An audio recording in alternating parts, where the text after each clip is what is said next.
Seção 3ª. Do Superior Tribunal de Justiça. Artigo 104. O Superior Tribunal de Justiça compõe-se de, no mínimo, 33 ministros. Parágrafo único. Os ministros do Superior Tribunal de Justiça serão nomeados pelo Presidente da República, dentre brasileiros com mais de 35 e menos de 65 anos, de notável saber jurídico e reputação ilibada, depois de aprovada a escolha pela maioria absoluta do Senado Federal, sendo: Inciso 1º. 1/3 dentre juízes dos tribunais regionais federais e 1/3 dentre desembargadores dos tribunais de justiça, indicados em lista tríplice elaborada pelo próprio tribunal. Inciso 2º. 1/3, em partes iguais, dentre advogados e membros do. Artigo 105. Compete ao Superior Tribunal de Justiça: Inciso 1º. Processar e julgar, originariamente. Alínea A. Nos crimes comuns, os governadores dos estados e do Distrito Federal, e, nestes e nos de responsabilidade, os desembargadores dos tribunais de justiça dos estados e do Distrito Federal, os membros dos tribunais de contas dos estados e do Distrito Federal, os dos tribunais regionais federais, dos tribunais regionais eleitorais e do trabalho, os membros dos conselhos ou tribunais de contas dos municípios e os do Ministério Público da União que oficiem perante tribunais. Alínea B. Os mandados de segurança e os habeas data contra ato de ministro de Estado, dos comandantes da Marinha, do Exército e da Aeronáutica ou do próprio Tribunal.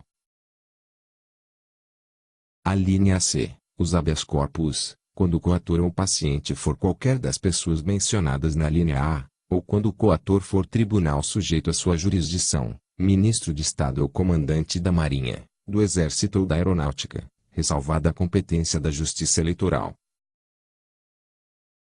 Alínea D. Os conflitos de competência entre quaisquer tribunais, ressalvado o disposto no artigo 102, inciso 1º, bem como entre tribunal e juízes a ele não vinculados e entre juízes vinculados a tribunais diversos.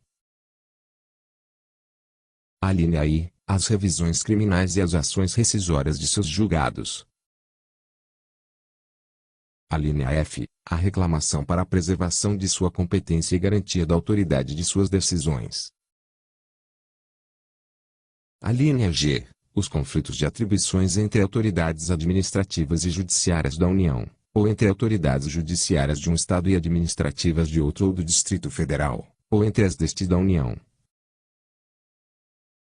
Alínea H. O mandado de injunção, quando a elaboração da norma regulamentadora for atribuição de órgão, entidade ou autoridade federal, da administração direta ou indireta, excetuados os casos de competência do Supremo Tribunal Federal e dos órgãos da Justiça Militar, da Justiça Eleitoral, da Justiça do Trabalho e da Justiça Federal.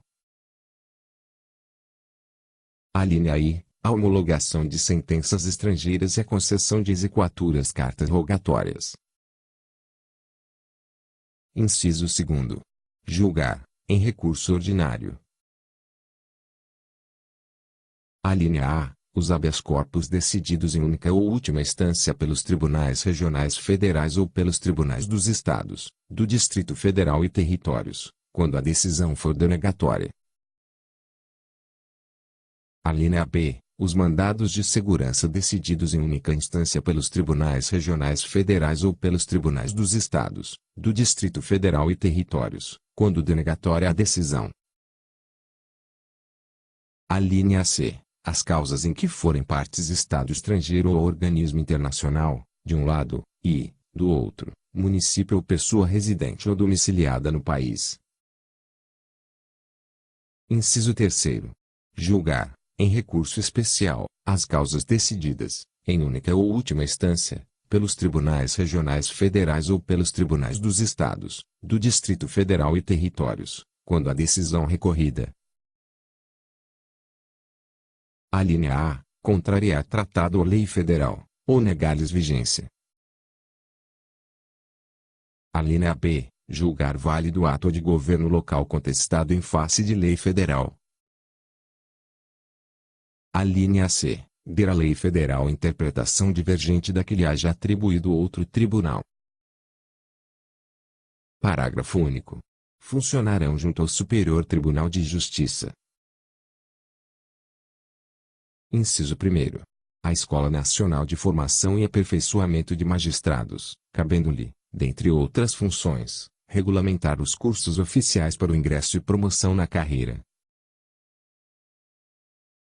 Inciso 2º. O Conselho da Justiça Federal, cabendo-lhe exercer, na forma da lei, a supervisão administrativa e orçamentária da Justiça Federal de primeiro e segundo graus, como órgão central do sistema e com poderes correcionais, cujas decisões terão caráter vinculante,